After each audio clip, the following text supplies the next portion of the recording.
Salut les amis, j'espère que vous allez bien. Aujourd'hui, nous allons parler de l'intelligence financière qui est très importante pour résoudre nos problèmes financiers. Avant toute chose, les amis, si vous aimez ma chaîne, n'hésitez pas à vous abonner, à cliquer sur la cloche pour avoir les notifications des prochaines vidéos. Aujourd'hui, donc, je vous disais, je vous parle d'intelligence financière. Est-ce que d'après vous, l'argent fait-il de vous une personne plus riche? L'argent ne vous rendra pas forcément plus riche, les amis, surtout si vous l'utilisez pour vous endetter bêtement. Pourquoi je dis bêtement? Parce que s'endetter, ce n'est pas forcément bête. S'endetter dans l'immobilier, par exemple, ça peut être intelligent de travailler avec l'argent de la banque pour justement avoir du cash flow et avoir un revenu par rapport à un crédit, tout en sécurité, puisque vous avez, par exemple, une assurance qui vient, en cas de décès, payer ce crédit. Ce qui fait que ça fait partie de l'intelligence financière. C'est très important de bien le comprendre. Il ne faut pas faire des crédits par exemple, dans tout ce qui est passif. On en a déjà parlé dans une vidéo précédente. Aujourd'hui, je vais vous apprendre ce qu'est l'intelligence financière et comment la développer surtout. Alors, comme vous pouvez le constater, sans connaissance, il est possible de s'appauvrir en achetant des actifs tels que de l'or ou encore des actions ou de l'immobilier. On peut très bien perdre de l'argent, on peut s'appauvrir en investissant dans tout ça. La plupart des gens investissent dans des actifs, mais jamais dans l'information. Et c'est donc le manque d'information et d'éducation financière qui vous fait perdre de l'argent. Maintenant, ce qu'on va faire, c'est qu'on va éveiller son génie financier. En plus d'aborder les 5 types d'intelligence financière à développer pour s'enrichir, 2 points sont vraiment importants, les amis. Les règles du capitalisme ont changé depuis 1971. C'est pourquoi travailler dur et économiser ne suffit plus aujourd'hui. Pour s'enrichir aujourd'hui, il est nécessaire de faire travailler harmonieusement son inconscient, son subconscient, avec les 2 hémisphères de son cerveau. Ça, c'est très important, les amis. Je développerai dans une prochaine vidéo. Qu'est-ce que l'intelligence financière? Pas assez d'argent, trop d'argent. Nous avons tous des problèmes d'argent. Qu'on soit riche ou qu'on soit pauvre, on a tous des problèmes d'argent, les amis. Les pauvres souffrent des problèmes liés au manque d'argent. La hausse du coût de la vie, les impôts, les imprévus, une faible épargne retraite, etc. Les riches ont des problèmes liés au surplus d'argent, le besoin de l'investir et de le protéger, éviter les taxes, planifier sa succession, qui coûte très cher, être aimé pour son argent plutôt que pour soi. Les riches ont des problèmes également d'argent. Ils ont des problèmes liés à l'argent. Trouver des solutions aux problèmes d'argent accroît cette intelligence financière. Et c'est ce que je vais vous apprendre à faire. L'argent ne résout pas les problèmes d'argent. D'accord? C'est l'intelligence financière qui permet de résoudre les problèmes d'argent.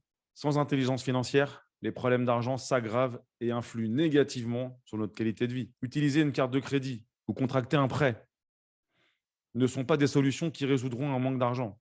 Au contraire, elles vont l'aggraver et vous conduire vers la pauvreté. C'est en résolvant des problèmes financiers que l'on augmente son QI financier. Le pauvre est simplement celui qui est dépassé par les problèmes qu'il n'arrive pas à résoudre, tout simplement. Et les règles de l'argent, comme je vous disais, ils ont changé. Le président américain Nixon, en 71, a suspendu la convertibilité du dollar en or. Depuis, le dollar n'est plus adossé à l'or. Il n'est donc plus une monnaie, mais une simple devise, ce qui n'est pas pareil, les amis. Une devise doit circuler pour conserver sa valeur. Si elle est stockée quelque part, elle perd de sa valeur. C'est pourquoi économiser sans investir conduit à perdre de l'argent. C'est pourquoi mettre de l'argent sur son livret A aujourd'hui, on en perd. En mettre dans un PEL, on perd de l'argent. Mettre de l'argent sur une assurance vie, aujourd'hui, on le perd. Pourquoi? Parce qu'il est stocké sur un compte et qu'il ne grossira pas, ou alors très peu. Le prix des véritables actifs tels que l'or, le pétrole, l'argent, l'immobilier, les actions augmente parce que la valeur de la devise diminue. Comment les riches gèrent leurs problèmes d'argent? Les pauvres se victimisent et fuient les problèmes d'argent. Quant à la classe moyenne, elle pense que la sécurité de l'emploi va les sauver, sans se rendre compte qu'elle en est prisonnière. De leur côté, les riches s'attaquent de front au problème. Le riche est prêt à aller chercher les outils nécessaires pour le résoudre, ce problème. Grâce à ça, il augmente son intelligence financière. C'est en s'attaquant aux problèmes d'argent qu'on augmente notre intelligence financière. Tout simplement.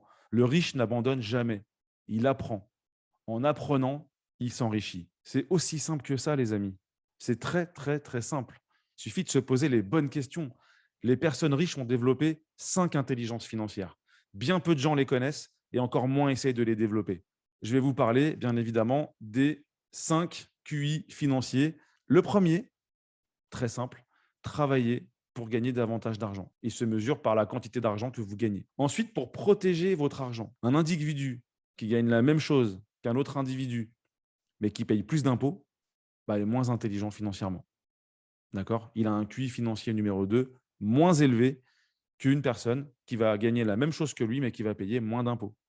À la fin, ce qui lui reste dans sa poche est plus important. C'est comme ça qu'on mesure l'intelligence financière d'une personne. Le troisième QI financier qui est apprendre à gérer son argent. Il se mesure par votre capacité à organiser votre budget afin de dégager un petit peu plus d'argent tout le temps pour investir. Le QI financier numéro 4, c'est faire fructifier son argent. Ça correspond au rendement du capital que vous avez investi. Et le cinquième QI financier, améliorer votre information financière. Alors, ce cinquième QI financier se mesure à votre capacité à comprendre les informations financières de plus en plus complexes. Donc, si vous utilisez ces 5 QI financiers, dont je développerai bien évidemment chaque QI financier dans une vidéo distincte, je vais vous développer un petit peu tout ça pour que vous puissiez développer vos 5 QI financiers. Maintenant, abonnez-vous à la chaîne, cliquez sur la cloche pour justement avoir les notifications des prochaines vidéos et on se retrouve dans la prochaine vidéo, le QI financier numéro 1, travailler pour gagner plus d'argent. À bientôt les amis.